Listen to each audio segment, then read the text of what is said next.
singing. Each one singing, the teacher, the trucker, the hooker, the housewife. I hear America singing, America singing.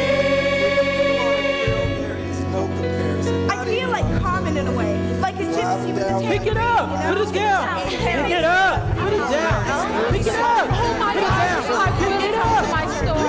I'm the best manager in the world. Somebody, don't you wanna hear the story of my life?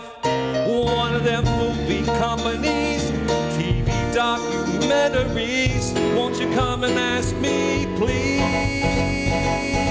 And pay me $1 million so I can tell you what I do at the store. And if I paid you $1 million, I wouldn't have to go and do it no more. 1, 2, 3, 4. Just like the song say, all the live long day.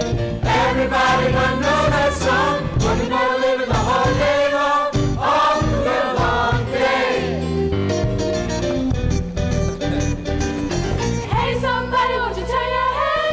Take a look my way. I'm getting old and I tell you, Getting old ain't nothing new. Step again.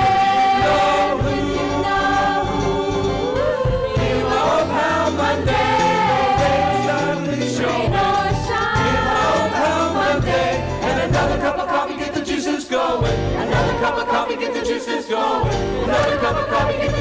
flowing. It's 1, 2, 3, get going. Just like the sun say, all the live long day. Everybody gonna know that song. Working on live the whole day long, all long, live long. Just like the sun say, now all live long day. Just like the sun say, now all live long day. Just like the sun say, now all live long day. Just like the sun say, all live long day. Everybody gonna know that song. Working and living the whole day long, all the live long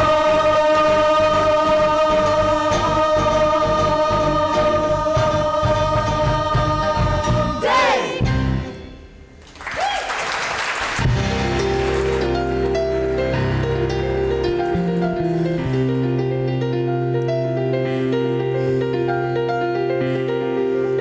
I'm a dying breed. Strictly muscle work. Manual labor. Pick it up, put it down. Pick it up, put it down. Pick it up, put it down. Well, typically we'll show up at the shanty before 7. And then at 7 sharp, we go in, we walk up the ladders, and then we start climbing up the steel. We plank it off every 2 floors, and then we'll disconnect the mast. We'll tie it to the boom with a choking cable and haul it up. Then we do the other side.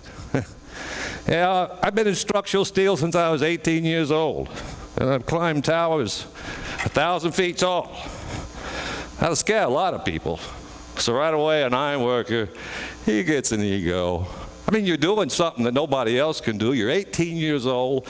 You get to put on a tool belt, and you put your tools in like a holster. You're like a regular cowboy. I figured I'd always be an iron worker. Both my brothers was iron workers before me. My dad was an iron worker before him. So it was a natural process. My dad was disappointed I didn't go to college. We had a college kid work here last summer. One day he says, he sees a book in my pocket, and he says, "You can read?" Well, that's what can get to you, the non-recognition by some people. It can get to you. You see that building? The big one? I helped build that building. And I know there's a guy over there in a corner office sitting behind his $5,000 desk, and he's never going to think about me.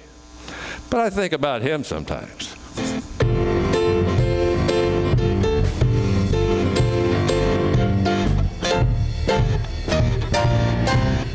Amanda, where is that P&L report? It's on your desk. Why is it not in my hand? I'm a project manager. I get to work at 7:30 a.m. I don't get home till 8 p.m. In between meetings, I answer messages and email and try to avoid my boss. You always have a boss. Sometimes you have an okay boss, and other times you have a Satan boss. He's not behind me, is he? I wish these walls were like a little higher. I've been in a lot of different cubicles my entire life. I've been in the tall cubicles, and I've been in the half-height cubicles. Listen, the way things are these days, I'm lucky to be in any cubicle at all. I have friends that would kill for this job, for any job.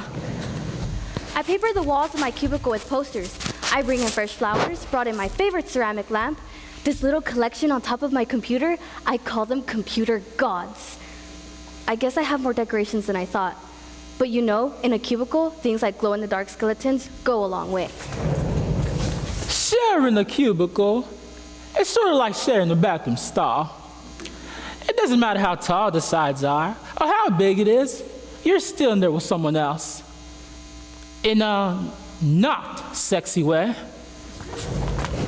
I can see the programmer through the cubicle next to me, through the reflection of the window. Sometimes I can see her reflection and see what she's doing. Quite often, she's emailing her sister jokes. I acquired a webcam picture. To set up a few points behind me, I put the little window on top of the computer, and there we have a webcam picture. And if anybody comes behind me, I can see them. I grew up expecting to get out of college and make $1 million. I grew up expecting that someone was just gonna deliver a Mercedes to my front door. It's been quite a rude awakening.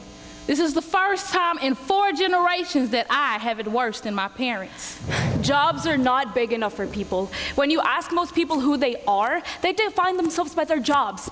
I'm a lawyer, I'm a carpenter, I'm a sportscaster. If someone asks me, I say, I'm Amanda McKinney. At certain points in time, I do things for a living. My mentality is totally different than the people who are 20 years older than me, the lifers.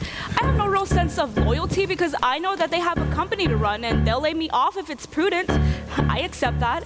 I don't perceive that anyone my age thinks, I've got a job for life. No.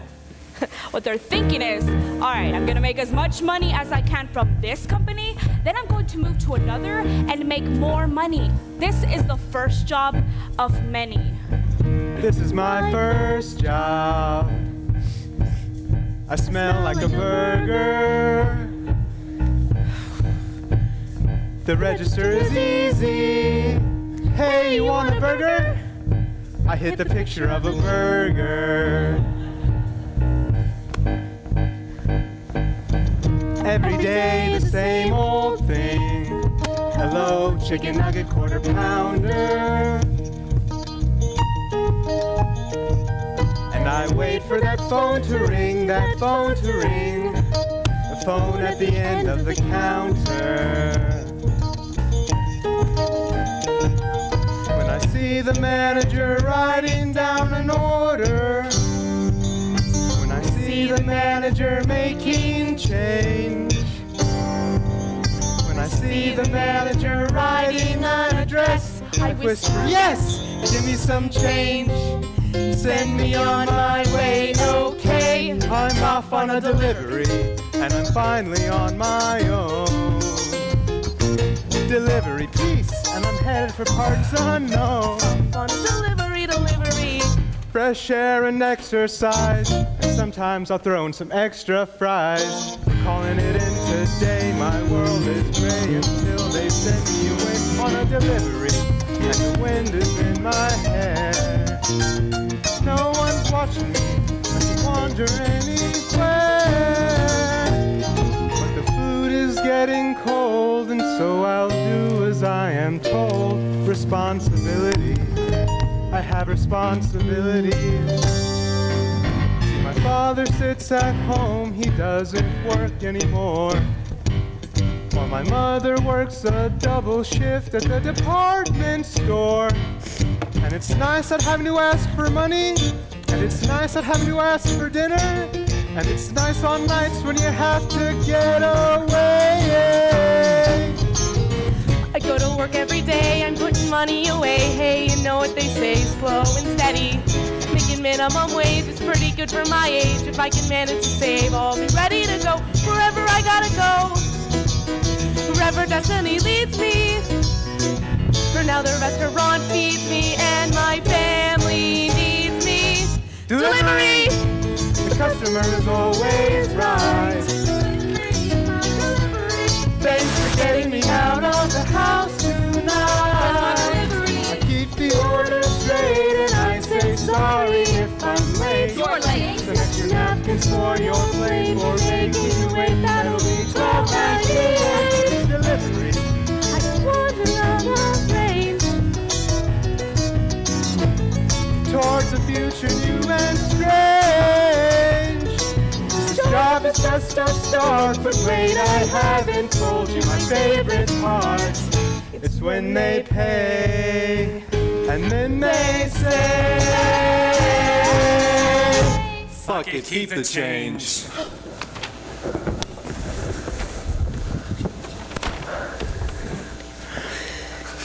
keep the change, keep the change, keep the change, keep the change. If I bid, I keep the change. If I save a little every day, delivery. This job's gonna deliver me far away. Delivery. Then I'll look back on this and say, thank God for delivery.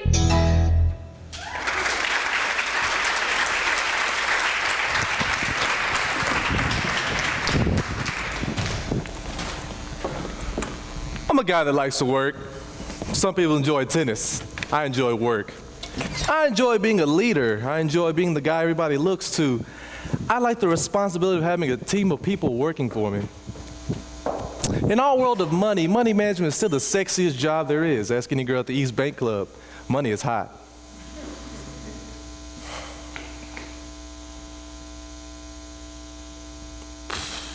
Money is hot. True story. They did a study that found that just looking at a Maserati made a woman produce twice as many hormones as normal. Oh yeah.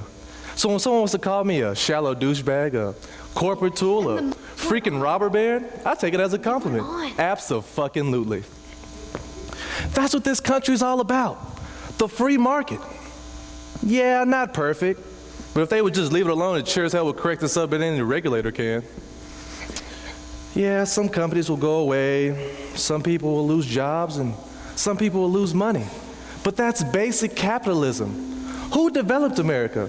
Was it the regulators, the SEC, or was it the Mellons, the Rockefellers? I mean, tell me what they did bad. Rockefeller exploited some people in the copper field, maybe shot some of them.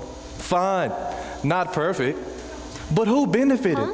There's still Standard Oil, isn't there? Mellon's Bank is still around. I mean, how many charities were started by these people? How many museums, theaters, national parks are here for us to enjoy thanks to the robber barons? These are the giants that built the cities, that built our country.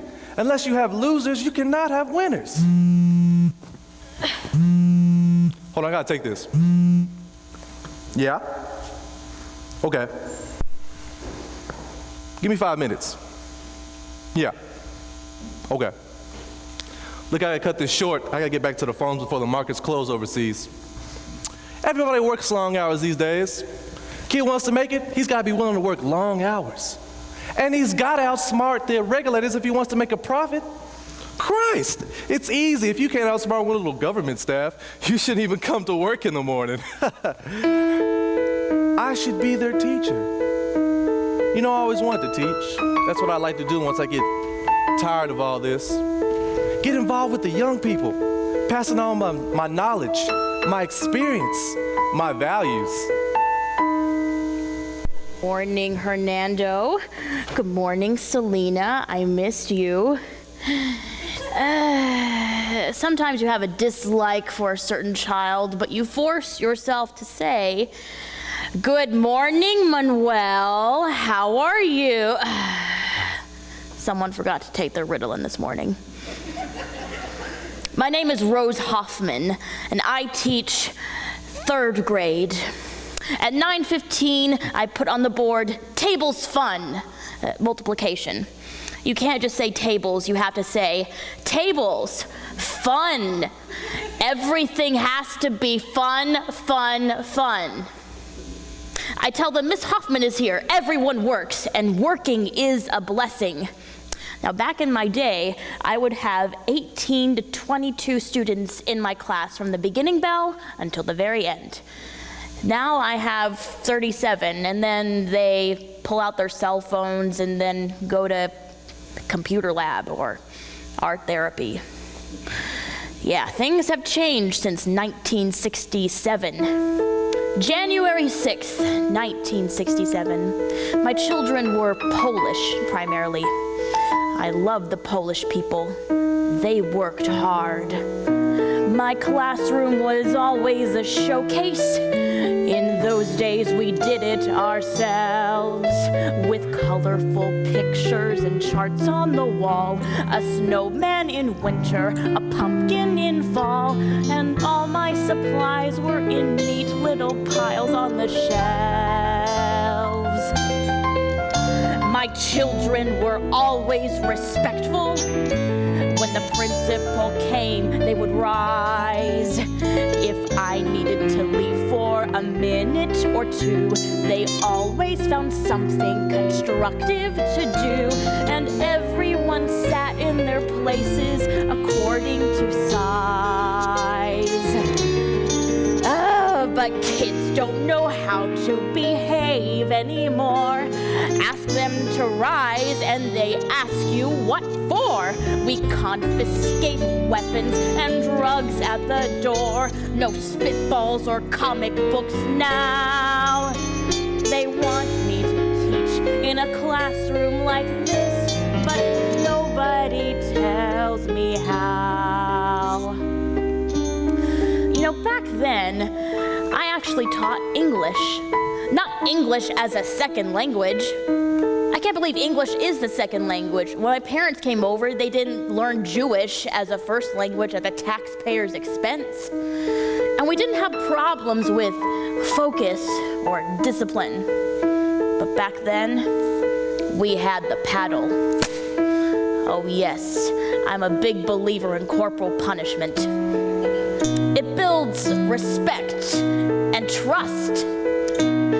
I made a big deal about spelling. Oh, but they learned by the time we got through. They copied the words till they knew them by heart. 10 times for the dumb ones and twice for the smart. And gold stars were given to those who made sentences true. But why bother teaching them spelling today? Nobody knows how to read anyway. And how can you spell what you can't even say? It's habla español now. The way I've been teaching for 40-some years is no longer effective, or so it appears. Well, damn it, it's worked for me then, so what's wrong with it now? They say I'm supposed to keep up with the times, but nobody ever tells me how. You know, I have this one student, my favorite one in all my years of teaching. She was never really that bright, but I mean, she wasn't much trouble either. And she's not trouble to anyone else today either. I see her sometimes. She has the same smile for everyone.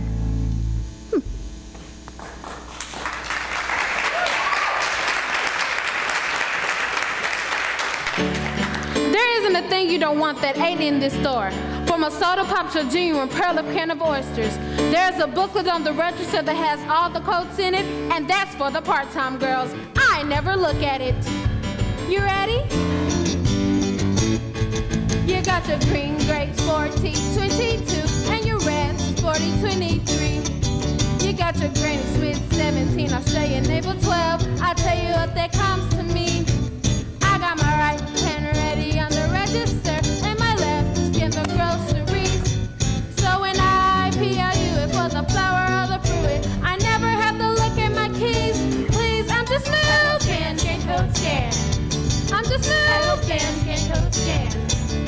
fun than some high techer, working as a checker and moving.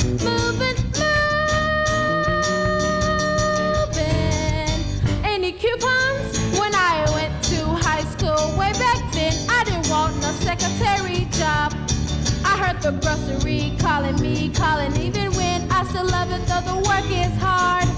You see these part-time girls working slow all week and go Friday night, go for their kicks. But here is where I'm dancing and my mood will be enhancing. I even come some days I feel sick and quick. I'm just moving. I'm just moving.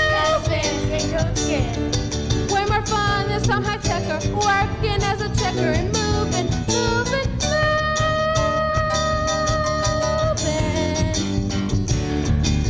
Well, sure, my feet get tired and I got my aches and pains from the time I was 18. I had varicose veins. Did I put on Mercer Porsches in my Dr. Soul shoes and head on Treasure Island and dance away my blues? I'm just moving.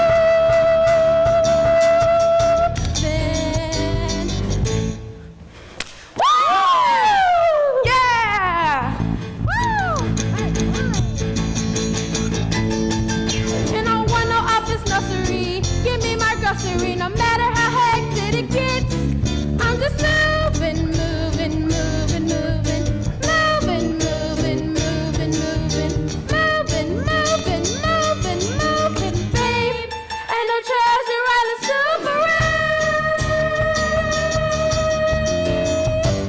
Plastic?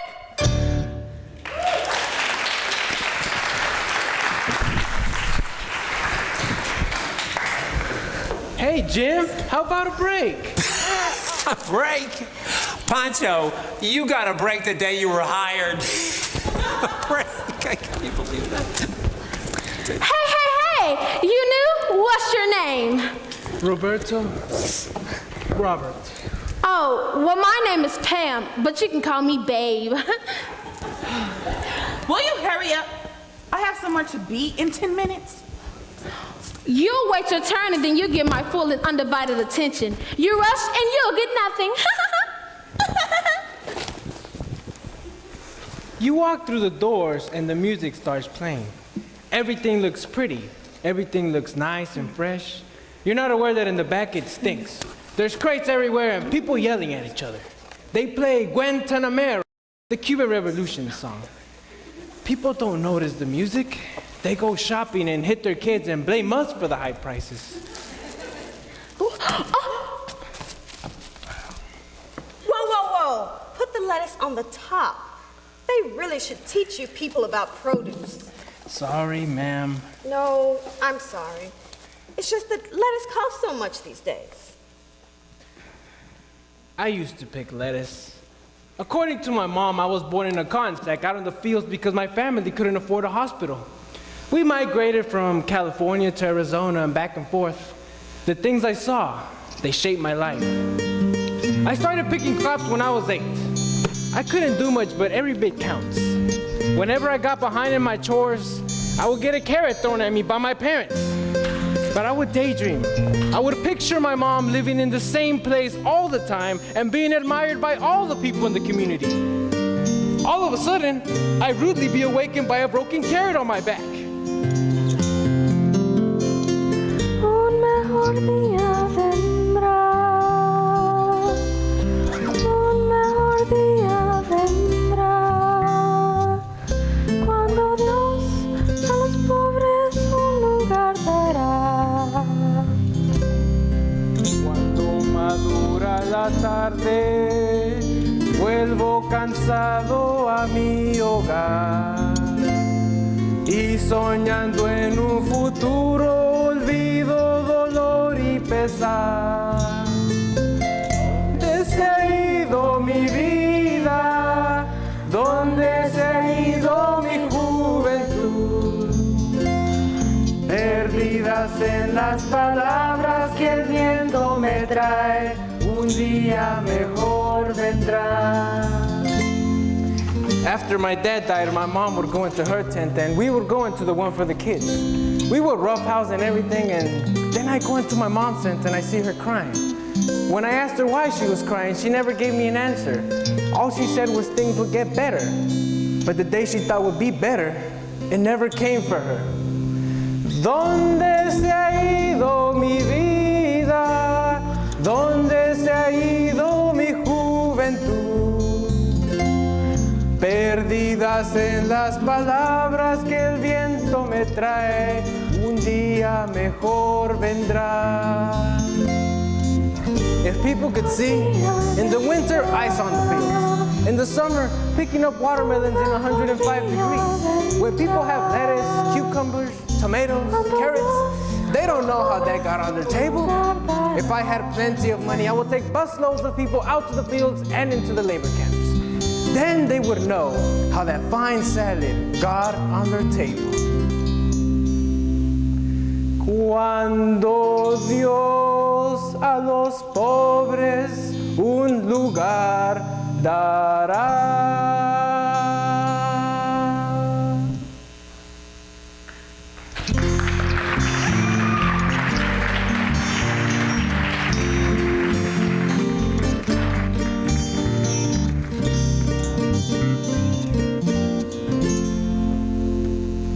The first 2 months I started flying, I had already been to New York, London, and Paris, which is pretty huge when you're from Kankakee, Illinois. But once you start working for the airlines, it's actually not as glamorous as you thought it was going to be. Sometimes people just get nasty.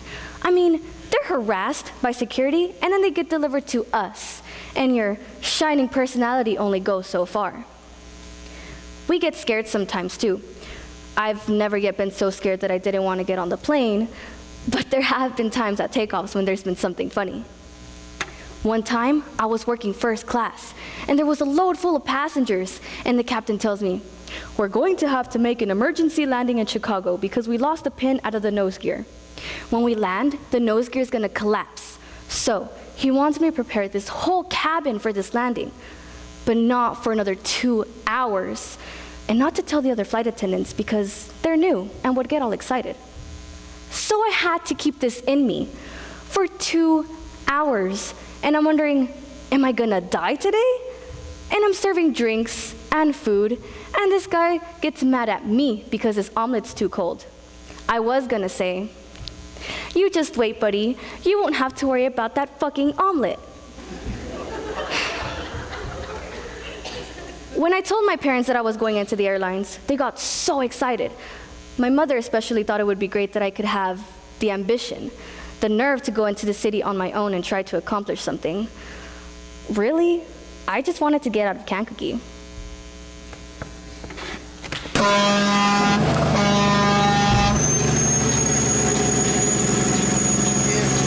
On a thrill, there is no comparison, not even to a jet plane.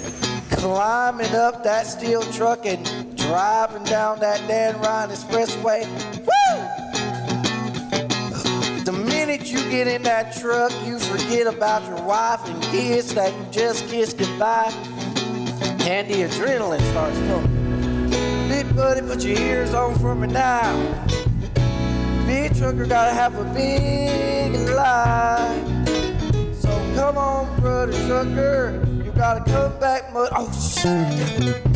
Keep seeing double less I close one eye. I gotta roll, brother trucker. I say where and you say when. Roll, brother trucker. I'm back on my wings again. She's not ashamed about the shape I'm in. Roll, brother trucker. I'm back on my wheels again. I'm running out of whites. Goddamn dim headlights. Forever sleeping the last few nights. But I'm gonna be alright. Roll, brother trucker. I say where and you say when. Roll, brother trucker. I'm back on my wheels again. Roll, brother trucker. Outward bound in South Bend. Roll, brother trucker. I'm back on my wheels again. You're gone for a week, 2 weeks, picking up a load at one port, delivering it at another. You're sitting in that truck, your only companionship is your thoughts, and trust me, you don't want to get stuck thinking about the problems you got at home, so you turn up the radio. That is, if you can hear loud enough over the engine.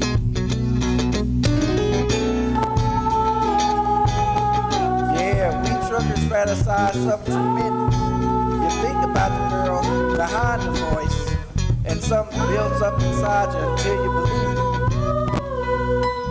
Moon over New Jersey, big state police. Hey, I'm in a hurry. Why don't you let me go in peace? I'm independent. I ain't got no teacher though, because the AFL and the CIO really don't know the road. And the only man telling me where to go is the man that owns the load. I say where and you say when. I'm back on my wheels again. Back it on up and do it again. I'm back on my wheels again. Good sugar. I'm back on my wheels again.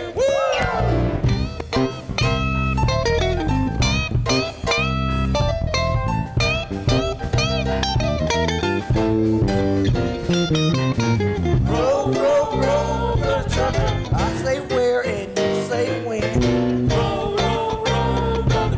I'm back on my wheels again. Good sugar. I'm back on my wheels again. Hey, how you doing? Coming home to your wife can be a letdown. I mean, she has to raise the bills, take care of the children. She can't even count on her own goddamn husband to be there at graduation or communion. I make 4 round trips to Evansville, pull up, ride 4 blocks within my house, then I keep going.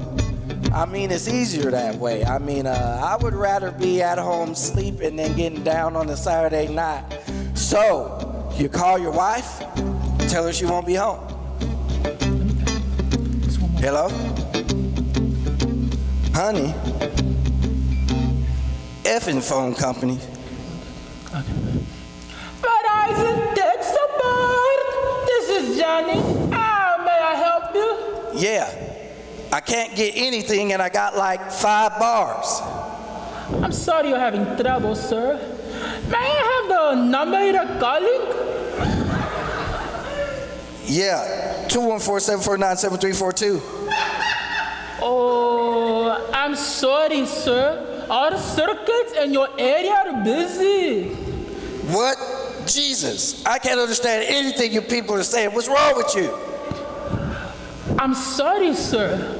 Why don't you wait 5 minutes, then place your call? Jesus Christ, God. Again. You think they'd be grateful to get a live person instead of a computer? Sometimes you really want to talk to them if they sound upset. For me, it's a temptation to say, gee, what's the matter? But you can't say more than, I'm sorry you're having trouble. If you are talking to a customer, that's 1 mark against you. 3 marks and you're... One woman said to me, Alberto, I'm lonesome. Will you talk to me? I said, gee, I'm sorry, but I can't. But you can't. I'm a communications person, and I can't communicate. So, I always thought of a receptionist as a loser at a front desk taking phone messages. Now, I'm one. So, of course, I had to change my opinion. She had to be special, right? Because I'm so special. I was fine until we had this office party. I'd be having a fairly intelligent conversation with someone when they'd ask me what I did. When I'd say I'm a receptionist, they'd make an excuse and walk away. Now, I make up other names for what I do. Communications control, entry management. It's I'm strange. tired at the end of the day. But you get tired of tired of the What I do all talking. day is say what I have My to say mouth as gets quickly as tired possible because you and switch talk the call to wherever it constantly is going for to. 6 hours I've noticed that straight. people have asked me Without to a slow down when I 10-minute talk. break. You can't think about it. Everyone is in a hurry to talk to somebody else. I do not talk to you. You're in a room the size of a gymnasium, surrounded by people talking to people thousands of miles away. I never listen in on a phone conversation. Do I listen on conversations? But let me tell you, Some people really do.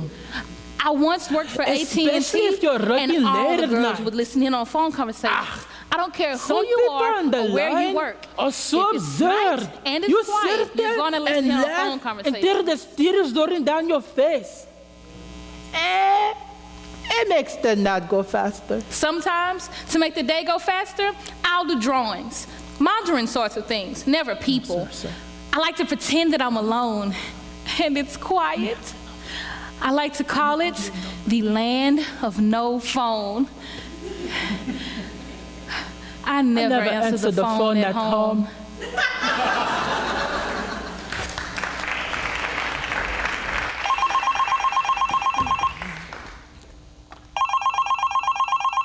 Hello?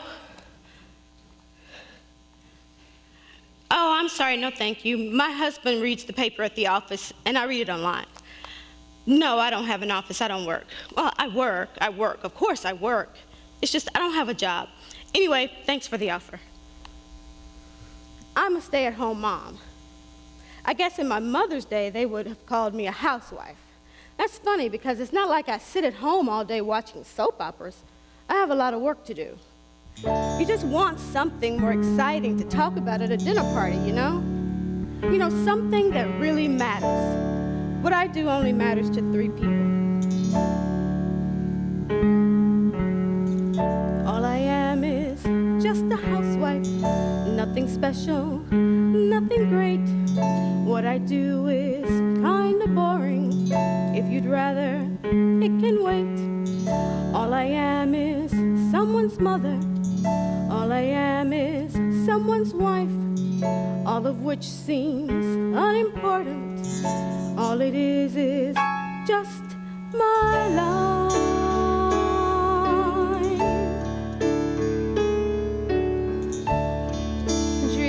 Wash the dishes, clean the house, Shop for groceries, look for specials. God, it sounds so Mickey Mouse. off, pick the shirts up, try to lose weight, try again. Keep the troops fed, pick their things up, lose your patience. Count to 10. 2, 3, 4, 5, 6, 7, 8, 9, 10. 4, 5, 6, 7, 8, 9. All I am is just a housewife, just a housewife, nothing great. What I do is out of fashion, what I feel is out of date. All I am is someone's mother, right away I'm not too bright. What I do is unfulfilling, so the TV talk shows tell me every night. I don't mean to complain at all, but they make you feel like you're 2 feet tall when you're just a wife, just a house. All they see are the pots and pans and the Pepsi cans of a person's life. You're a whiz if you go to work, but you're just a jerk if you say you won't. Just a house. People say that they think it's fine if the choice is mine, but you know they don't. What I do, what I choose to do, may be dumb to you, but it's not to me. Is it dumb that they need me there? Is it dumb to care? Because I do, you see. And I mean, did you ever think, really stop and think what a job it was? Doing all the things that a housewife does.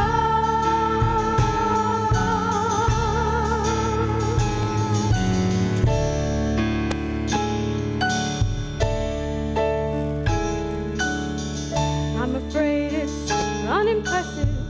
All I am is someone's mother, nothing special.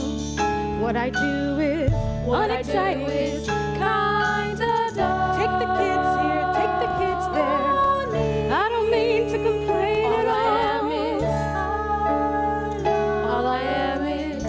busy, busy. Every day, All I am is like my mother.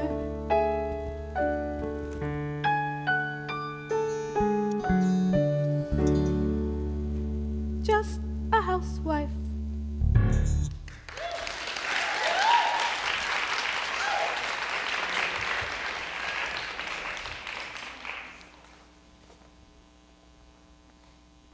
UPS! You don't just jump up behind somebody and scream. Sorry. It's okay. Thank you. Thank you, ma'am. Sorry, ma'am.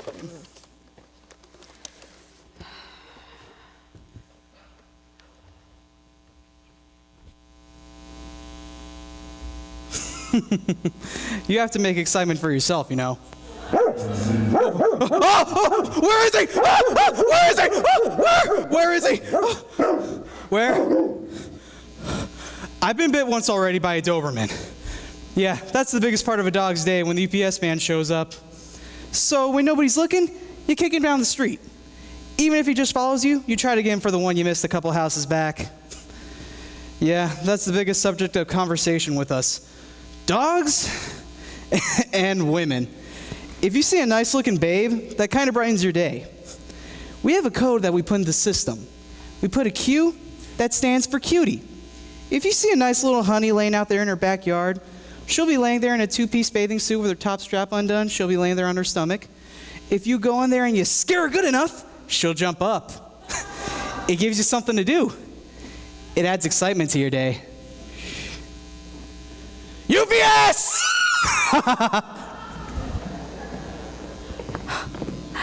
I didn't want to be a housewife like my mother and my sisters, no. Somehow I knew I wanted something more out of life. I was 15. I was sitting in this coffee shop. A friend came by and said, "Yo, hurry up, I got a cab waiting. You can make $500 in 20 minutes. We went up to this penthouse. The guy up there was quite well known.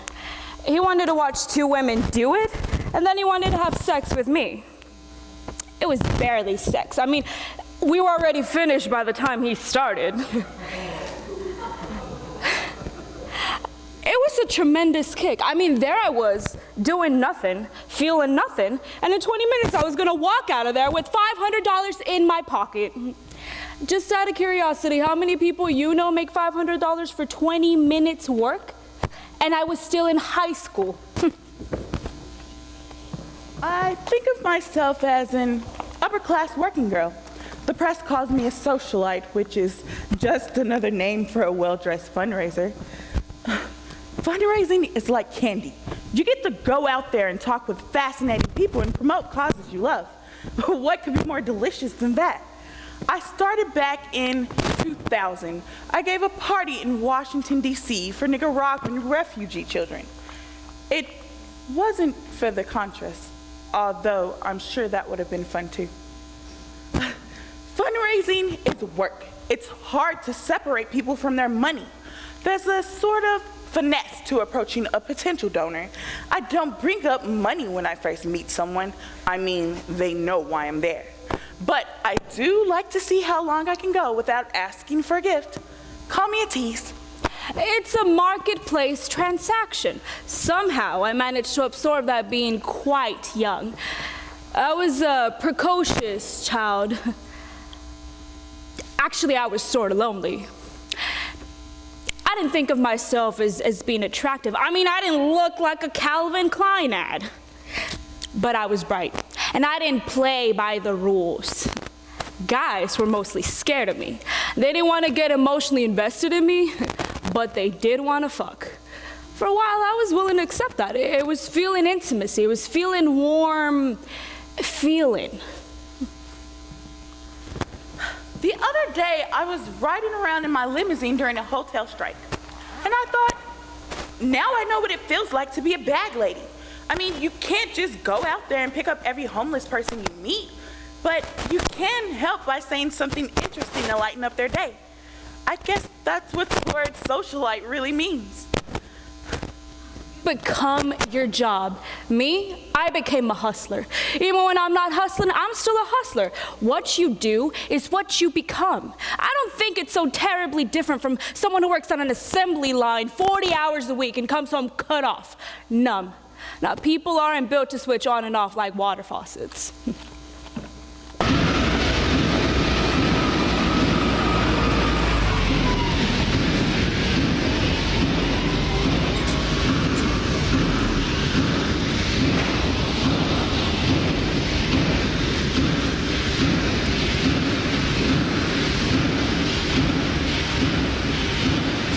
I work in a luggage factory. We make suitcases. The tank I work at is 6 foot deep, 8 foot square. In 40 seconds, you have to take the wet felt out of the felter, put the blanket on to draw out excess moisture, wait 2-3 seconds, take the blanket off. Pick up the wet felt and balance it on your shoulder, reach over, grab the hose, spray the inside of this copper screen, turn around and walk to the hot dry dye behind you, take the hot piece off and put it on the floor, put the wet felt on, press this button. Inspect the piece we just took off, stack it, count it, 40 seconds. In the summertime, the temperature at our workstation ranges anywhere from 100 to 150 degrees. I've taken thermometers and checked. I have arthritis in the joints of my fingers, naturally in my shoulder from balancing this wet piece. The hose will sometimes leak and spray back on you. The hydraulic presses leak, so you're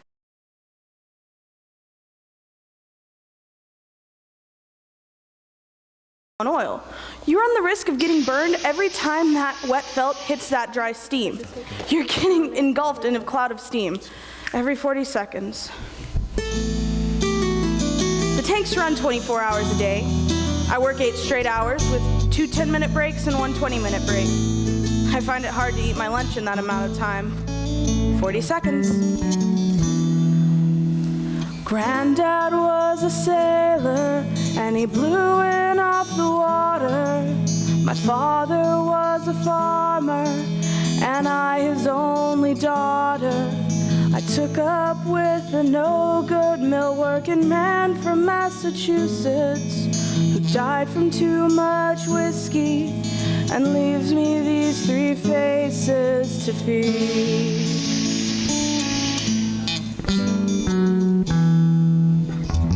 Mill work ain't easy, mill work ain't hard. Mill work most often is a goddamn awful boring job, and I'm looking for a daydream to take me through the morning and put me in my coffee break so I can have my sandwich and remember. It's me and my machine for the rest of the morning, for the rest of the afternoon, and the rest of my life.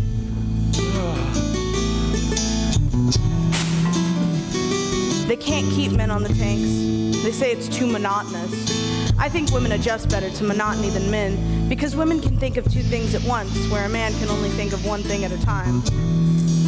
A woman can listen to a child when she's doing something. It's the same way on the tanks. You get to be automatic in what you're doing. Your mind's doing something else. My mind begins to wander to my days back on the farm, and I can see my father smiling at me, swinging on his arm, and I can hear my granddad's stories of the storms out on Lake Erie. Vessels and cargoes, fortunes and sailors' lives were lost.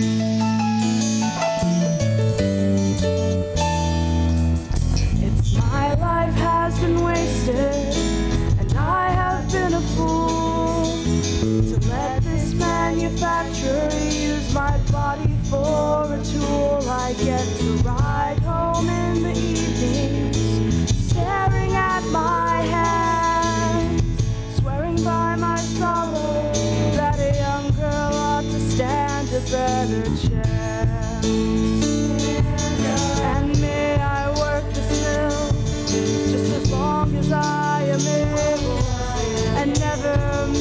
man. His name is on the label. It's me and my machine for the rest of the morning, for the rest of the afternoon gone, and the rest of my life.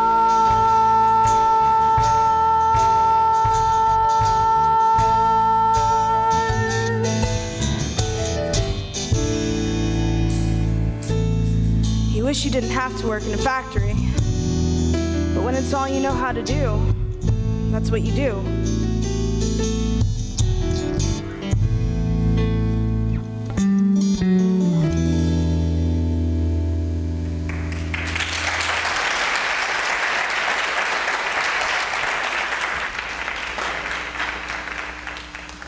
Organizer is someone who brings in new members. You try to build an organization that will give people the power to make the changes. I put together a fairly solid organization of rural people in Pike County to stop Bethlehem Steel from strip mining. I had to tell people again and again that they have the stuff to do the job, that it's possible to win. You see, most people in their guts don't really believe it. Nobody believed we could stop Bethlehem Steel. But see, all that the people of Pike County wanted was a park, just a place for their kids. And Bethlehem said, go to hell, we're not gonna give you a damn thing. So I got 20 people together, 30 people together I saw as leaders, and I said, let's get that park. They said, we can't. I said, yes we can. So we wrote letters, we protested, until finally we got on TV, and Bethlehem caved. Couple months later, 4,000 people from Pike County drove up to watch bulldozers grading down the land to make that park.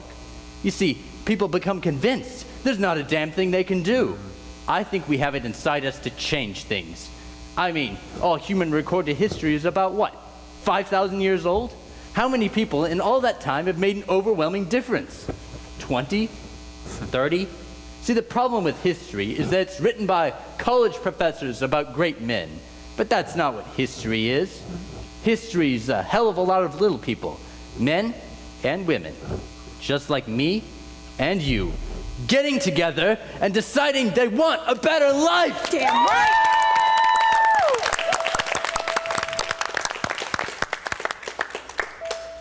If I could have been what I could have been, I could have been something. I wanted to be a writer. On the little farm. If what I could be had been left to me, I would have been something. Then the kids came along. Then my dad took sick. A tower of strength, a center of power. At $10 an hour. You know, obstacles always happen. I was going to work for a few years, get a new car, head west. Then I met the wife. That can change things. You never know what you would have done. If I could have done what I could have done, I could have done big things. Don't like to do what I wanted to. I would have done big things. Climbed a few hills. Paid all my bills. Now it's just dreams that I'm stuck with. And hell, that ain't a lot to show. I haven't gone far from the starting line, but deep down inside where it counts, I know.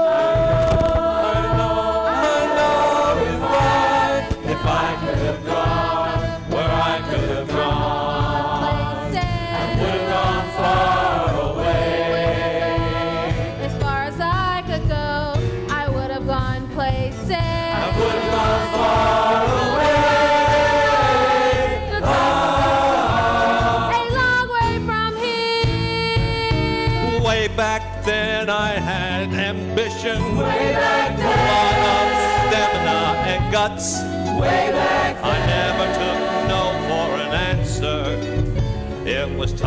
to fight all those ifs, ands, or buts. All those ifs, ands, or buts. If I could be something special. If my destiny had been left to me, I could have been something. If they had just let me go where I was raring to go, when I was raring to go back then, God only knows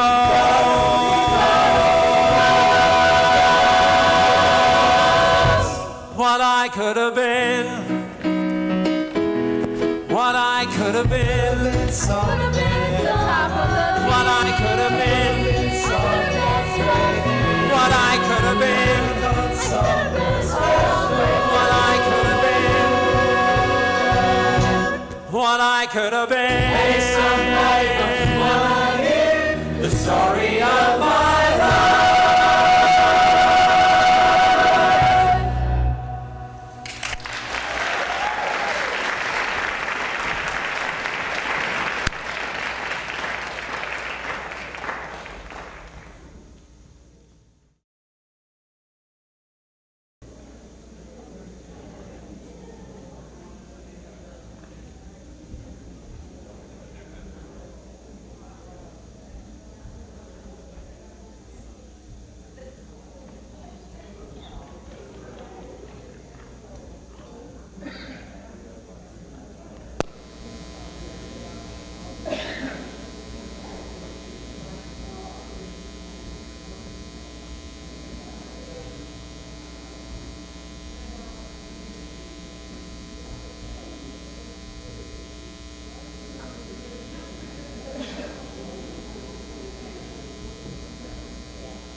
clock.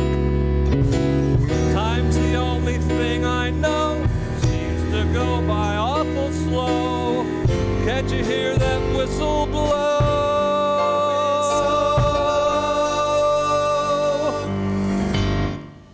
The last hour's the hardest. You sit there with half a mind and one eye on the clock. All I'm thinking about right now is getting home and taking off my uniform. A cold can of beer. When that whistle blows, a lot of guys like to sit around and talk. Not me. I want to get out of here.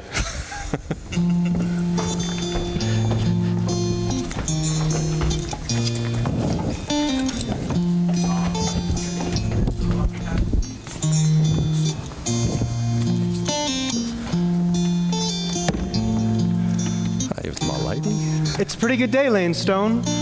You get interested in what you're doing, and you usually fight the clock the other way. You're not looking for quitting. You're wondering, you haven't got enough done, and it's almost quitting time. There isn't a house in this country I haven't built that I don't look at every time I go by. And if one stone is crooked, I still notice it. The people who lives there might not notice it, but I notice it. Stone's my business. Stone's my life.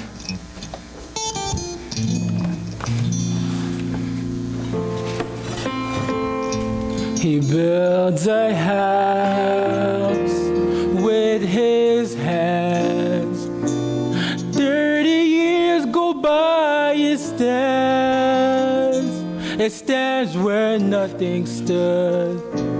A house of stone, the mason sleeps real good. He does his work with his hands. Quitting time's a big surprise, and then it's one more stone to get to stride. It's always one more stone before the night. Every house he builds, every stone he lays, It's not just making money, but counting off the days. I daydream all the time about stone. One day, I'm gonna build me a stone cabin on the Green River. It's gonna have stone cabinets in the kitchen, everything's stone. A stone front door. That's going to be very heavy. It seems all my dreams gotta have a little rock mixed up in them. He builds a house with his hands. 100 years go by, it stands. It tells you who he was. A house of stone, the mason works real good. The mason sleeps real good. Nothing on this earth is gonna last forever. But with stone, you're getting pretty close. It's made to last.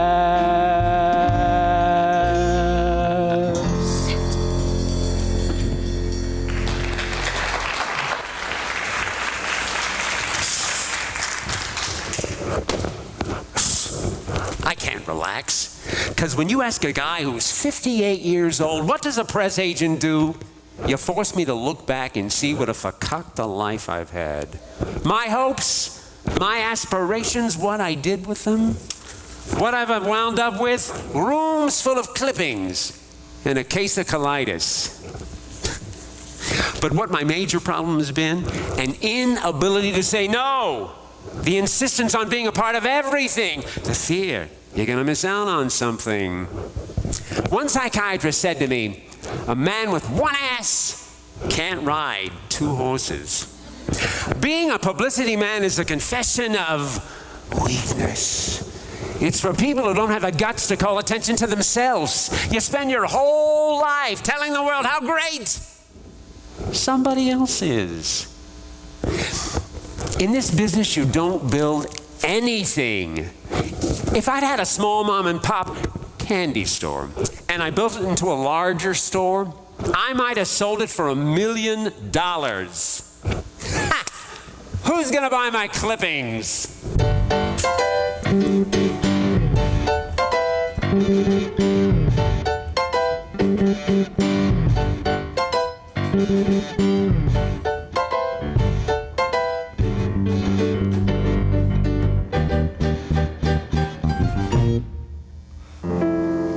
Good evening, my lords. What's exciting at the bar that I can offer you?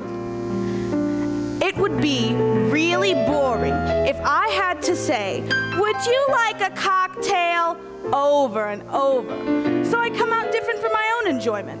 I say, what's exciting at the bar that I can offer me, lords? Or something. Maybe if they get drinks, I give them a little philosophy. If they get coffee, I give them political science. I have an opinion on every single subject there is. My bosses don't like it, so I have to speak sotto voce. But if I get heated, I don't give a damn. I speak like an Italian speaks. I have to be a waitress. How else does the world come to me? I mean, everyone has to eat, everyone has hunger, and I serve them. I give service.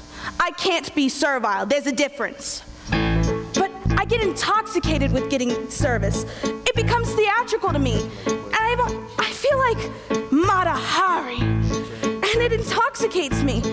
I'm on stage. There's some as don't care when they put down your plate, there's a sound. Not with me. When they move your chair out, it scrapes with a grate on the ground.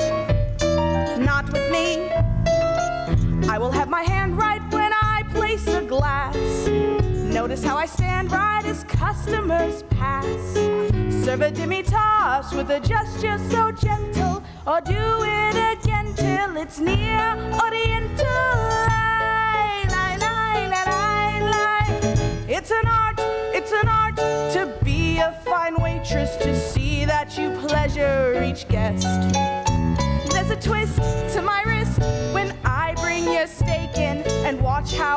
taking your liver and bacon. It all will be stylish and smart. That's what makes it an art. I remember one day, as I do now and then, I had shakes. Down I went, there with my tray full of coffees and cordials and cakes. Down I went, but I kept my poise. Not one guest heard me fall. Never made a noise, not one noise, food and all. If you have to crawl, you give them what they like. You carry your tray like it's almost ballet-like. La la la la la la la la la la la la. It's an art to be a fine waitress. Each evening I treasure the test. Though my chef may be deaf, I stay diplomatic. If I give him static, he might burn the haddock or put too much salt in a tart. Even that is an art. Here's your steak, milady. I like to say milady. I hate ma'am. And sometimes I like to say playfully to the man, here's your check, me lord. Well, how much do you think we should tip you? Well, do what you want, but don't play God with me. Tips. Ha! Tips are important to people like captains and barmen. For them, it's a tip. See, for me, I'm a gypsy. Just toss me a coin and I suddenly feel like I'm Carmen.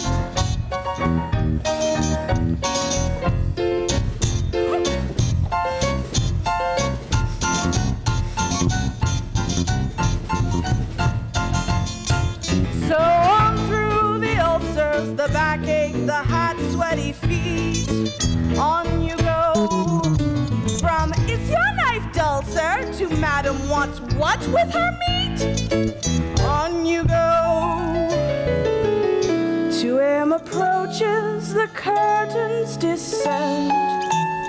There among the roaches, my act's at an end. Every night I tend to find myself crying. There's no work so trying or so satisfying. I tell everyone I'm a waitress and I'm proud. When someone comes up to me and says, hey, you're terrific, how come you're just a waitress? You know what I say to them? I say, why? Don't you think you deserve to be served by me? It's an art. It's an art to be a great waitress. You without leisure or rest. Can we have a check, please? So I zoom Miss, through the room please. with a flair Bring no some one else more of has, these. an air no one else has. I swear no one else has my lilt. Miss, When I say miss. a la carte, it gives me a glow. Cut, miss. Every time I prove I'm a pro. Hurry up, miss.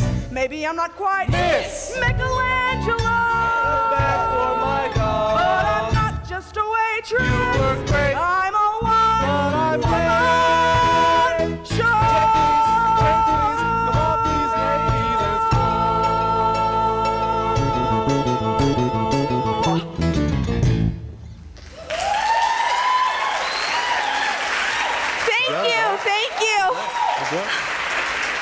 Thank you. Now, after 16 years on this job, I took 2 weeks off for vacation in Hawaii. Went with my lover. And my daughter says to me, Ma, act your age. You know what I said to her? I said, honey, if I were acting my age, I wouldn't be walking. Not after 16 years on this job. I worked for them 16 years, and overnight they let half of us go. It's now referred to as Black Thursday. They told us to get out, leave. That's it, no goodbyes. One man broke down and cried right there. How am I gonna face people? My daughter's getting married next month. And then all of a sudden, nobody calls. You try to do things with your friends, but they're busy with their own jobs. Nobody has time for you. This is a psychological. I don't want to get into it. It was like last year, November, and I'm still looking. But sometimes you just have to fight your own way, which I've done my whole life. Don't get me wrong. With the economy the way it is, I'm lucky to get work. I just wished after all these years, I knew what it was like not to have to go to work. Cool me, dog.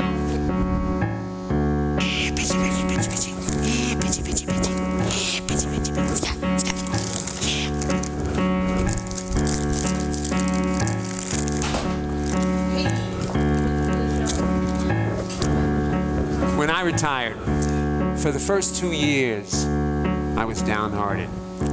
I had no place to go, nothing to do. Finally, I gave myself a good going over. I said, Joe, you can't sit at home like this and waste your time. You gotta get out, do things. Now my day goes pretty fast. I don't daydream at all. I think of something, I forget it. That daydreaming don't do you no good. Keep busy, keep moving. That's the trick. You wake at 10, fold up the bed. You don't leave your couch all day. It's too depressing. You cook an egg, you toast some bread. You cook for yourself, you save a bundle. If you don't cook for yourself, you don't watch out for your finances, you're in trouble. You think about the day ahead. You don't go feeling sorry for yourself. It's like I said, you can sit at home and be mad at the world, or you can get out and do things. You take a walk, you meet a chum. This guy lives down by National Biscuit. Oh, you should see the aroma. You shoot the bull, you argue some, and maybe he calls up a couple of other guys to come over and play poker. You lose a gin until they come. This guy remembers what cards you picked up, the dirty bum. But even getting beat at gin beats doing nothing. You take a bus, you take a train, you go out and visit your wife's grave. Along the way, you read the Reader's Digest. It does you good to use your brain. Or maybe you go and visit your cousin. You bring along a six-pack. You take a stroll down memory lane. When we were young, we was always together. And Raising Cane. We go back a long way, him and me. The times we had. I remember once, back in 42, we were at this fair with these girls we knew on this crazy ride where you screamed or you prayed, the Big Dipper they called it. We could hardly walk as we left the car, so we staggered down for a candy bar. Then we sat and laughed in the penny arcade.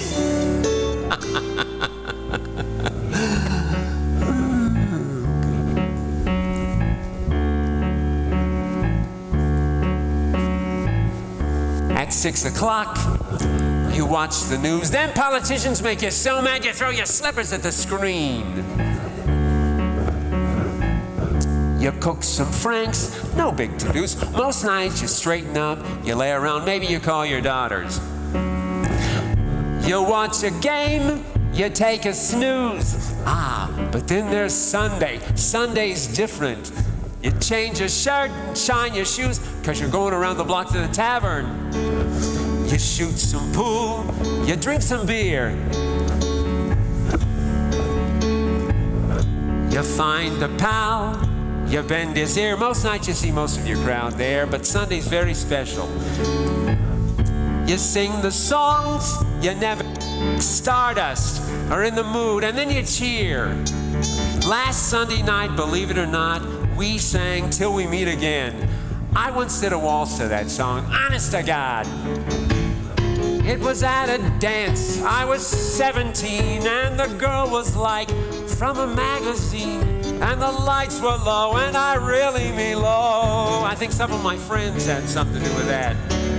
And I kissed her cheek as we waltzed away. I remember that like it's yesterday. Boy, was she surprised.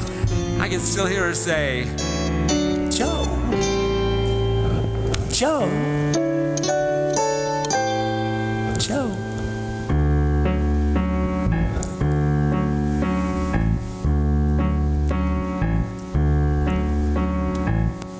They drive you home around the block. You take your cash out of your sock. You fix the bed, you check the lock, you wind the clock. When I retired, a lot of people said, Joe, you shouldn't have done it, you still got your health. But I did it, and I got no regrets. Keep busy, keep traveling. I go to fires every once in a while. Remember that fire we had over on Milwaukee Avenue a couple of months ago? I was there. I was so surprised, all this smoke coming out, heavy as hell, but you don't see no flames, you know? Boy, that was some fire.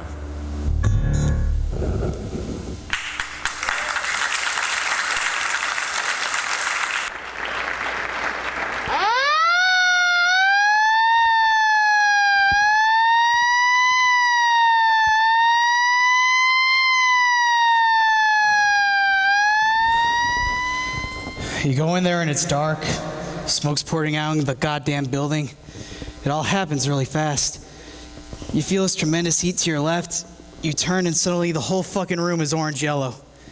You can just see orange and feel the heat. The lieutenant and the other firemen managed to get the ladder up and save 2 people. But downstairs there was a guy trying to get out of the door. The door was bolted shut and he was burnt dead. You know what the lead man said? We lost the guy. Shit! We lost the guy. You saved 2 people. How would you know there was a guy sleeping on the pool table? Yeah, but we lost the guy. I always wanted to be a fireman. Yeah, I know a lot of guys say they want to be firemen. It's like kids. Everybody's still a kid. The guy's 40 years old and he still feels like a kid, except he's starting to lose his hair. And he doesn't screw so much. I used to be a cop. You know why I switched to being a fireman? I liked people. And sometimes when I was a cop, I could feel the hate coming into me. I remember one time I went to the rooftop of this project, and there was a big black guy about 6'7" at the top of the stairs. He had his back turned to me. I said, "Hey fella, turn around a minute." He said, "Yeah, wait a minute." He had his elbows moving around his belt, so I just said, "Turn around a minute." It dawned on me that he had a gun on his belt and he was trying to get it out. I said, "Holy shit!" So I took out my gun and said, "You fucker, I'm gonna shoot!" He threw his hands against the wall. He had his dick out and he was trying to zip up his fly, and there was a girl standing in the corner which I couldn't see. So here was this guy getting a hand job, and maybe a lot of guys would have killed him. I just said, "Holy shit, I could have killed you." He started shaking and the gun in my hand was shaking like a bastard, so I said, "Just get the hell out of here." So I took the fire department test in 2010 and I got called in 2011. You know, the fucking world's so fucked up now that the country's fucked up. But the firemen, you actually see them produce.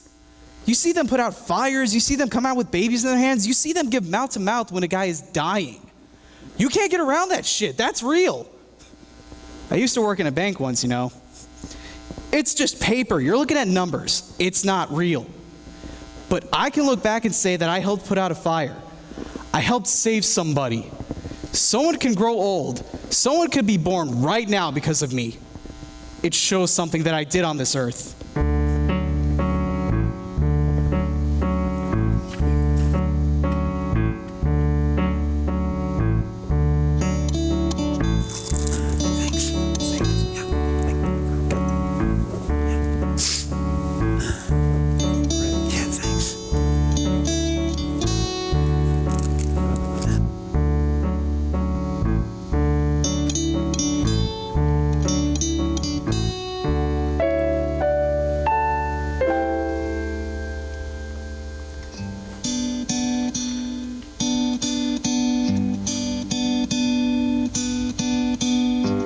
He had a very good day today. We went to the senior center just a mile away. Some days he only wants to stay at home, But on Tuesdays they play music and they dance. You should have seen him dance. They were playing Spanish music. He's a ham, he likes to make the nurses smile. Some days he can't remember who I am, but today he was lucid for a little while. Through it all, I take his pulse, I change his clothes. Where are his children? Heaven knows. It doesn't pay much, but I get through,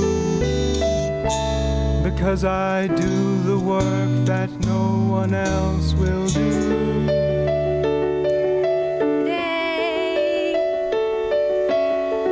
We went to a nearby park where she likes to play. She's only 5, but she can do it all. And today we took her scooter for a ride. You should have seen her glide, and I was terrified. I spent the afternoon just running by her side. The sun came down and then I brought her home.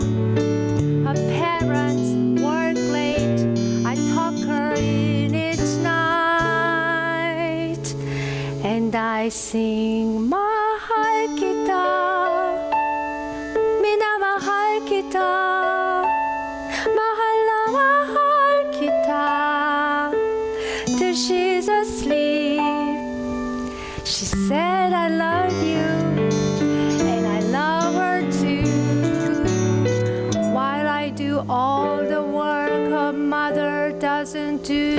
I have a family of my own. I have a daughter back at home. I send whatever I can spare. With no one singing her to sleep. Sometimes I close my eyes, imagine I am there. Duérmete, Mahal kita, duérmete, minamahal kita. hasta la madrugada, duérmete. Mahal He kita, had a very good day minamahal today. kita. We went down to the senior center, just a mile away. One day my dreams are gonna all come true. For now I do what no one wants to do. For now I do what no one wants to do.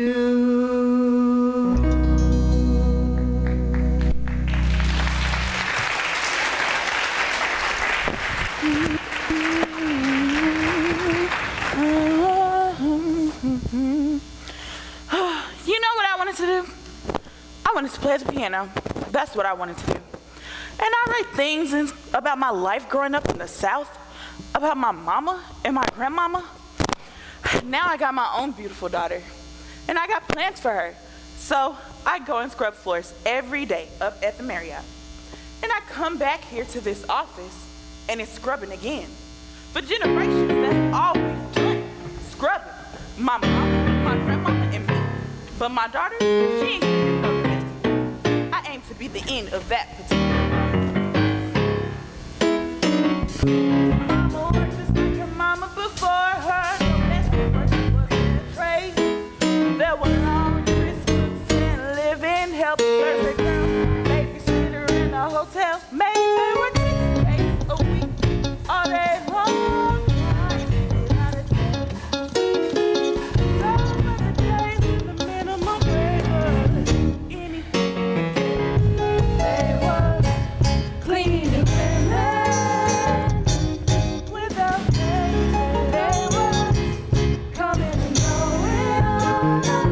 First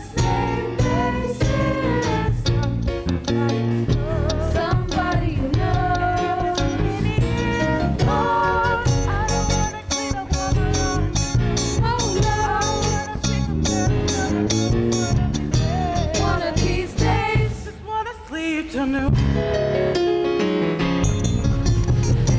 All day long I'm thinking my kids are in the streets somewhere. But the love's up there in those rooms. They don't think it half the time. Always talking around all day long. Something to my mind. Oh Lord, got a daughter with a head on her shoulders, pretty as a picture too. No, she ain't gonna hide that pretty face. Oh no, rubbing yours like her mama do. If my legs don't get up and my back hold up, gonna make a better day.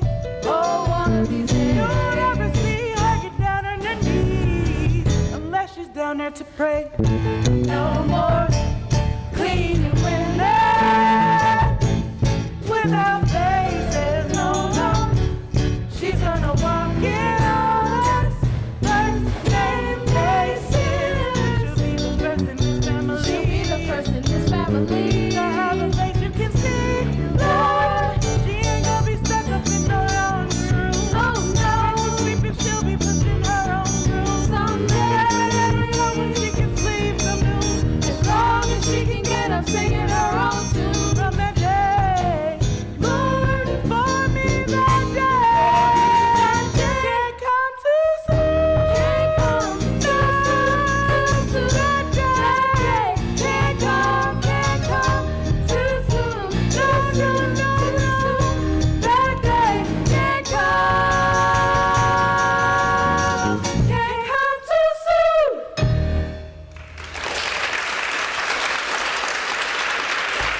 I come from generation cleaning, but my daughter, she's a whole new generation. And that's what we've got coming, a whole new generation.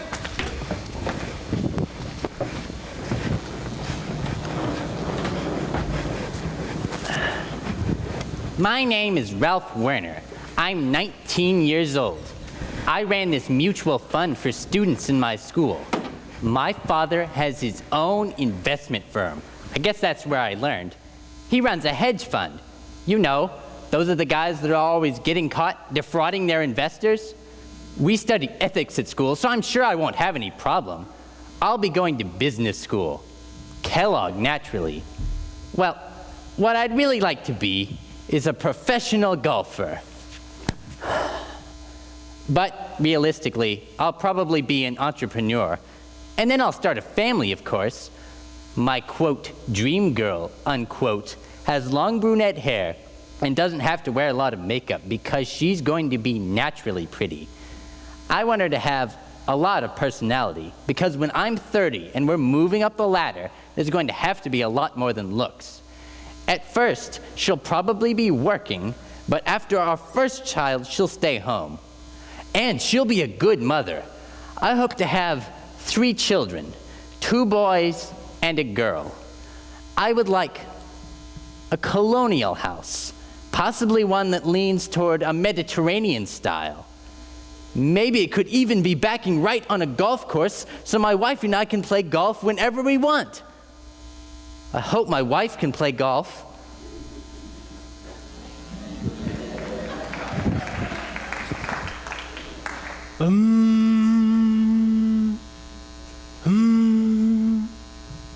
My name is Charlie.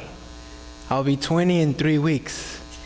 So I got recommended for this job in the newsroom on a Chicago paper. I went down to the paper and talked to the editor and told him how much I wanted to be a journalist. He liked me. I had a tie on. Coming to work for me was sort of a missionary type of thing. I was bringing organic walnuts and organic raisins and just giving them away to everyone. See, at this stage of the game, I was in a very spiritualistic mood. I was enjoying my job because I was answering phone calls most of the time. People would call and complain or have a problem. And I would say, this is a capitalist newspaper. And as long as it's a capitalist newspaper, it's not going to serve you because its purpose is to make money for its owner. And I would tell them to call up the editor or come down and take over the paper. A lot of people responded really well to these suggestions. But then the editor, he calls me to his office and he's like, blah, blah, blah, blah. I wanted to take a baseball bat and smash his head in. I mean, he's a real nice person. I like him a lot. I don't think I would get any pleasure with shooting him with a 50 caliber gun and seeing his body splatter to pieces. But my fantasy all spring at the paper was getting a gun and shooting them.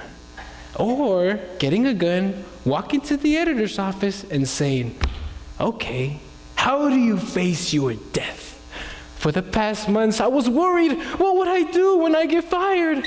I had to do something to show them, hey, I'm better than you motherfuckers. I'm getting fired because I'm different. I had to think fast. So I turned to the editor and I said, I hope you can live with the conditions you're creating. And then I turned, walked out, and began to cry. And the editor, he hurries after me and says, wait a minute, I'm not the one creating these conditions. You are. And I say, no, I'm not the one who has the power. You're the one who has the power. Now I got myself in unemployment. They were nice to me the first few times, but then this woman told me to get a number. I wanted to tell her, fuck you. I can wait outside your apartments, knock you over the head, and steal your money. But that's bitterness. I don't like being bitter. I'm a pacifist. This is right here.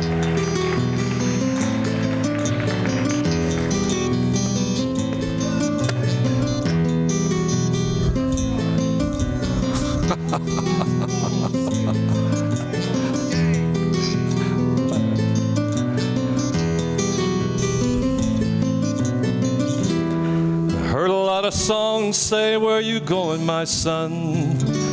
Now I know they're true. Boy, you never stop to think how fast the years run. Now they've taken you. I remember you was 3.5. Your ma and me would sit there while things got quieted. We'd laugh at some new word you said, how tough you were to get to bed, and we planned the night away, planning for our kid. I was your hero then. I couldn't do no wrong as far as you were concerned. You thought I was the best of men. The tables hadn't turned. You hadn't learned how little time it takes. Daddies make mistakes.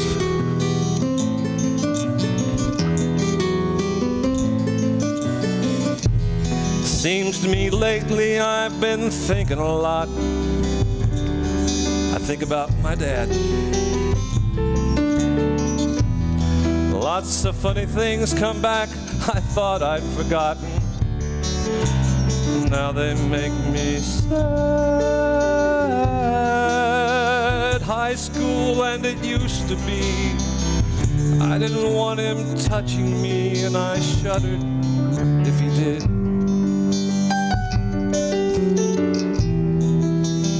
Further back to summer nights, baseball games beneath the lights, and sleeping in the car. Daddy and his kid.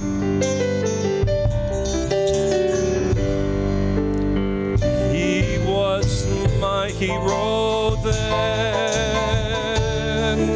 He couldn't do no wrong as far as I was concerned. I thought he was the strongest and the wisest and the best of men. The tables hadn't turned. I hadn't learned how little time it takes. And everybody breaks and daddies make mistakes. You know, it might sound square, but my kid is my imprint. You know what I mean? It's the reason I work. Every time I see a good-looking young man dressed real sharp, I think of my kid. And you know what I want? I want him to tell me he's not going to be like me. I want him to say, Dad, you're a real nice guy, but you're a fucking dummy. I mean, hell yes. If you can't improve yourself, you improve your posterity. Otherwise, life's just not worth nothing. You might as well go back to the cave and stay there. And that caveman that went over the hill to see what was on the other side, I don't think he wholly went out of curiosity. I think he went to get his son out of the cave.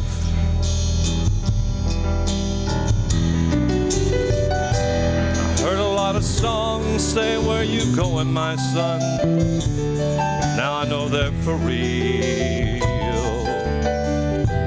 Boy, you never stop to think how fast the years run, or the things they steal. Now I know what I always knew, why I do the things I do and the things I never did. It's why I worked my whole damn life, so I could give a better life than the one my dad could give me. I give it to my kid.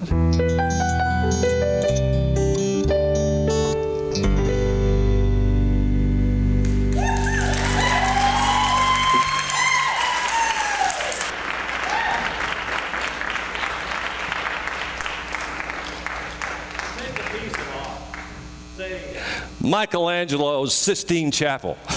Well, that's art. But what if Michelangelo had to build 1,000 Sistine Chapels a year? Don't you think that would dull even Michelangelo's mind? See, it's not just about the work. Somebody built the pyramids. The pyramids? The Sears Tower? These things don't just happen.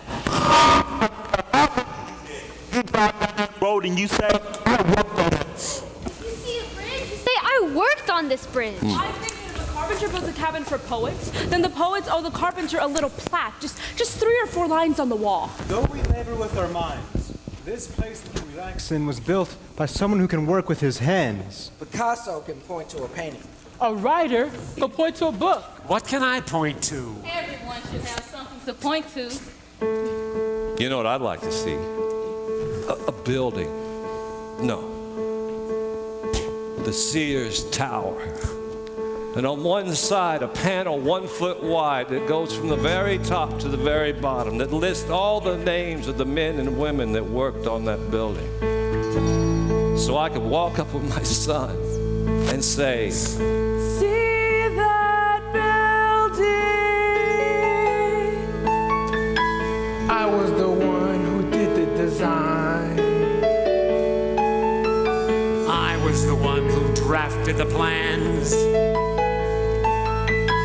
Every detail and every line.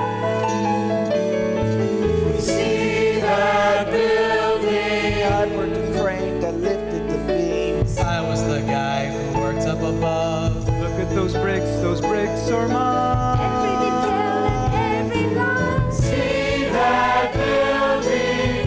Oh my door, I'm afraid. See that building? 40 flights up, I scratched my name.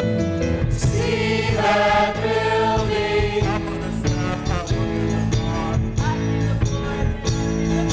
People don't know my job is hard. See that building?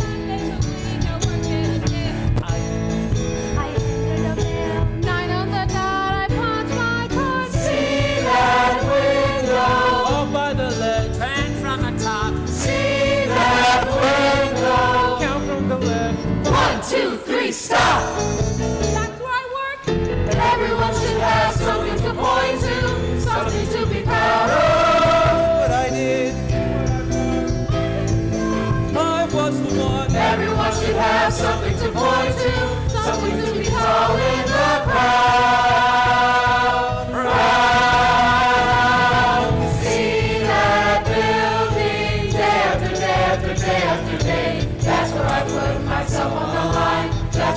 sweat to earn my hate. See that building. That's where I put the food on our plates. That's where I spent a piece of my life. Where I can bring my kids and say, see that building. The lumber was cut to stick to the lane. See that building. The window was washed to set the survey. The windows are white, the concrete was laid. The records are kept, the office is run, the coffee is sold, the digging was done. The building was built for all eyes to see.